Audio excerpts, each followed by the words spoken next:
Selamat malam pemirsa, senang sekali hari ini malam hari kembali menyapa Anda di Indonesia Business Forum bersama dengan saya Celia Alexandra. Hari ini tahun baru Imlek, kita ketahui juga ini sebagai tahun ular kayu. Yang menjadi perhatian kita pasti berfokus pada ular kayu pemirsa. Bagaimana kemudian bisnis di tahun ular kayu? Bisnis apa saja, sektor mana saja yang akan ekspansi atau mengalami pertumbuhan? Dan sektor mana saja yang akan mengalami penurunan di tahun 2025 ini? Tentu saja tidak hanya itu, tidak hanya soal bisnis, kita juga akan membahas bagaimana pertumbuhan ekonomi Indonesia. Apakah sejalan dengan tahun ular kayu? Dan juga kita sudah siapkan ini sejalankah dengan data dan juga kondisi ekonomi yang ada di Indonesia saat ini. Bersama dengan narasumber yang sudah kami undang pada malam hari ini pemirsa. Di samping saya ada Bapak Gunadili, ahli Feng Shui. Selamat malam Mbak. Malam. Selamat malam. Oke, di samping saya juga ada Dr. Eklos yang merupakan pengusaha kosmetik. Selamat malam Dokter. Ya, selamat malam Mbak Celia. Di sebelah kiri saya ada Ibu Afiliani, Waketum dari Makro Mikro Ekonomi Kadin Indonesia. Selamat malam. Dan juga ada Pak Tom MC Ifle nih, namanya agak susah. Iya, Tom MC Ifle. Oke, ini influencer bisnis. Selamat malam Mbak. Halo, selamat malam semuanya. Oke, pemirsa, sebelum kita masuk dalam perbincangan kita mengenai cuan atau ciong di tahun ini, kita saksikan informasi berikut untuk Anda. Tahun baru Imlek 2025 menandai dimulainya tahun ular kayu. Tidak hanya momen perayaan, prediksi terhadap kehidupan karir, finansial, dan bisnis juga dihubungkan dengan kombinasi energi ular dan elemen kayu ini. Dalam kalender Cina, ular menandakan pengetahuan, keberanian, intuisi, dan kebijaksanaan. Sementara kayu melambangkan pertumbuhan dan perubahan. Kombinasi keduanya akan menjadi pertimbangan masing-masing orang untuk melangkah dalam berbisnis. Selain simbol-simbol tersebut, data serta kondisi perekonomian saat ini juga menjadi pertimbangan orang untuk melangkah, di mana pemerintah menargetkan inflasi 2025 sebesar 2,5%. Serta IMF yang memproyeksikan pertumbuhan ekonomi Indonesia 5,1% pada tahun 2025. Untuk tahun ular ini khususnya semoga kita diberikan kelancaran dari rezeki, terus kesehatan dan juga kemakmuran lah bagi teman-teman Chinese khususnya. Kalau menurut saya ya sendiri pribadi sih tahun kayu ini namanya kan ular kayu. Ular kayu perkembangannya itu kalau di awal tahun masih nggak begitu bagus ya. Kita mesti lihat ke pertengahan tahunnya, nanti dia bisa maju. Ini bagi setiap orang bisa maju, akan maju ya kan. Ibaratnya kalau kayu kebakar pun di hutan, bakar sampai habis, tapi dia masih punya akar. Akarnya itu dia akan tumbuh. Nah, itu saat itulah baru bagus buat kita semua orang gitu. Jadi ya tetap aja bagi manusia kita harus berusaha. Jangan sok dia menunggu aja, nggak bisa. Namun pastinya setiap orang berharap tahun ular kayu ini akan memberikan cuan besar dan jauh dari ciong. Ya pemirsa, harapan besar pasti diprediksikan terjadi di tahun 2025 ini. Pasalnya kita lihat juga hujan begitu deras begitu ya. Banjir di mana-mana di Indonesia saat ini. Tapi Pak Gunadi, kalau melihat dari kondisi cuaca begitu, katanya kan kalau cuacanya hujan itu membawa rejeki. Ini bagaimana tanggapannya? Benar tidak? Secara mitos, iya.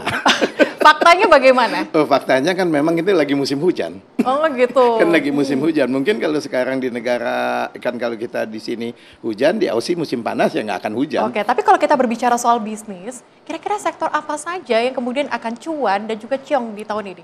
Oke, kalau kita berbicara masalah bisnis tahun ini, kita ngomong dari elemen ya. Itu yang akan bagus di tahun 2025 ini adalah yang elemen air, kayu dan api. Nah itu termasuk juga sektornya, sektor air, perikanan, kayu, fashion, api. Itu adalah kosmetik, digital, energi terbarukan, itu akan naik.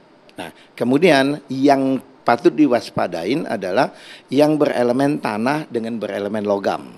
Yang elemen tanah itu ya sektor properti, pertambangan, itu kan sektor yang gede gitu loh. Sementara di tahun 2024 kemarin kan kita savering semuanya. Banyak modal lah yang kena. Jadi tahun 2024 ini sektor yang gede ini slowly. Jadi sektor gede ini akan beralih gitu loh, mendukung sektor yang mikro. Sektor mikro akan bagus. Mikro akan bagus untuk tahun ini. Apalagi Ibu Afi kan menanganin makro dan mikro bisnis. Jadi elemen air, kayu dan api itu akan bagus, termasuk semua jenis sektor-sektornya. Oke, tapi apa kemudian yang menyebabkan logam dan tanah ini tidak cocok begitu dengan tahun ular kayu tahun ini? Kalau saya ngomong gitu berarti kan saya mesti ngomong teori. Jadi kalau kita ngomong Feng Shui ini kan astrologi. Astrologi itu saya melihat dari pergerakan posisi planet di langit. Nah, planet di langit itulah yang diterjemahkan dalam bentuk shio. Semestinya itu hanyalah konstelasi bintang. Pergerakan daripada planet-planet ini, tabrakan, kita ngomong tabrakan pola energinya, itu akan menciptakan momentum. Menciptakan momentum ini yang kita ngomong bahwa elemen tanah yang tahun ini nanti, jadi secara perhitungan itu nanti perubahannya itu tanggal 3 Februari 2025 jam 22.30 malam. Oke. Perhitungannya. Nah, elemen tanah di dalam chart itu ya, dia berubah menjadi api. Nah, tanahnya hilang. Jadi biasanya elemen yang hilang artinya elemen itu tidak dipertimbangkan di dalam tahun ini. Nah, kalau untuk melihat bahwa benar apa enggak, kita bisa ngelihat pasnya. Jadi tahun 2024, memang sudah 2023, ada struggle begitu ya? apa kita bisa lihat nih polanya.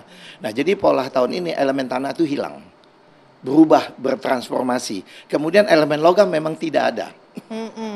Oke. Ya kan. Nah, jadi kita ngomong sektor-sektor yang berbisnis yang berbau logam, tambang, properti gitu, itu akan slowly menurun. Slowly menurun secara kacamata makronya. Akan tetapi kalau rumah yang kecil-kecil yang mungkin di bawah 1 miliar 500 RSM, Indonesia butuh berapa ratus juta.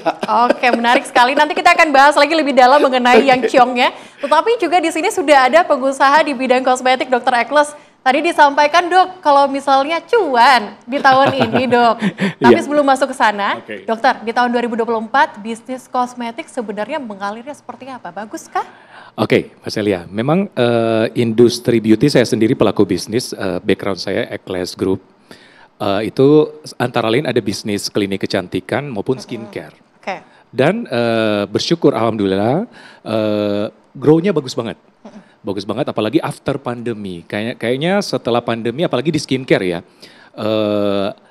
Itu sudah menjadi salah satu lifestyle mungkin ya. Salah satu kebutuhan apalagi kan waktu mungkin Covid orang sering lihat cermin, sering lihat kaca. Akhirnya skincare tuh semakin menjamur. Setuju ya? Nah, akhirnya semakin di tahun 2024 sangat-sangat meningkat. Apalagi di 3 bulan 4 bulan terakhir ini di tengah apa ya? Gejolak ekonomi gejolak ya, kita nggak bisa, pokoknya kita positif word ya sekarang ya, di tengah gejolak semakin meningkat malahan dan memang ini kalau saya lihat sih di habit orang di perkotaan, apalagi yang tinggal semakin kota besar, semakin demand terhadap treatment ataupun skincare gitu. Oke. Pokoknya semua yang baik-baik diaminkan ya Pak ya. Tapi kalau kita berkaca pada tahun ini, kalau disampaikan tadi cuan begitu, kira-kira sudah ada persiapan kah dari Dr. Ekles sendiri dalam bisnis kosmetiknya di tahun 2025 seperti apa, Dok? Benar, jadi memang sudah mendapat booster nih, karena ternyata bisnis kecantikan works ya di tahun 2025. Cuma memang dari saya pribadi sih yang paling penting adalah dalam tim adalah ketekunan dan kerajinan ya yang paling penting. Karena dari kita CEO ini cocok ini yang penting itu sebagai motivasi, tapi plusnya harus ada kerajinan ketekunan. Itu pun yang saya selalu briefing dengan tim juga bahwa kita memang sudah ada program jangka pendek, jangka panjang 2025 gitu untuk bisnis skincare ataupun bisnis klinik. Dan plusnya ditambahin dengan booster, ternyata di tahun ular api ini salah satu yang good newsnya meningkat adalah bisnis kecantikan. Wah, itu menjadi juga angin segar bagi kami gitu.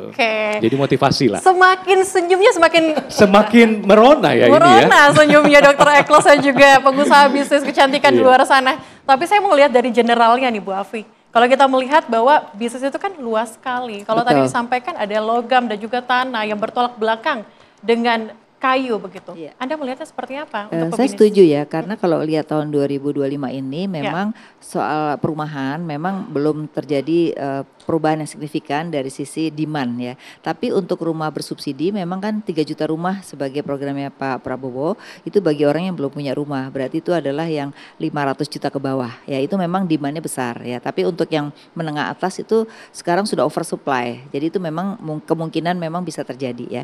Nah untuk logam memang kalau kita lihat keinginan pemerintah kan hilirisasi.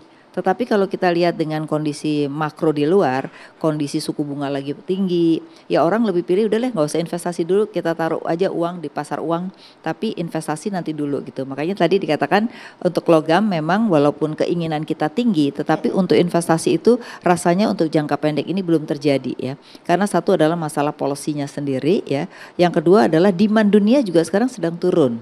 Dan bahkan dunia sekarang sedang melakukan proteksi ya. Amerika kita tahu kemarin Trump sudah mengatakan bahwa akan kena biaya masuk yang tinggi. Cina juga sekarang juga akan proteksi. Jadi dengan proteksi ini memang kita juga akan masih harus bernegosiasi soal demand dunia gitu. Jadi otomatis akan terjadi slowdown terhadap investasi khususnya di logam gitu. Oke. Nah, Nanti kita akan lanjutkan dan juga dalami lagi Bu. Khususnya kita akan bahas mengenai makronya seperti apa usai jeda berikut, tetaplah bersama kami.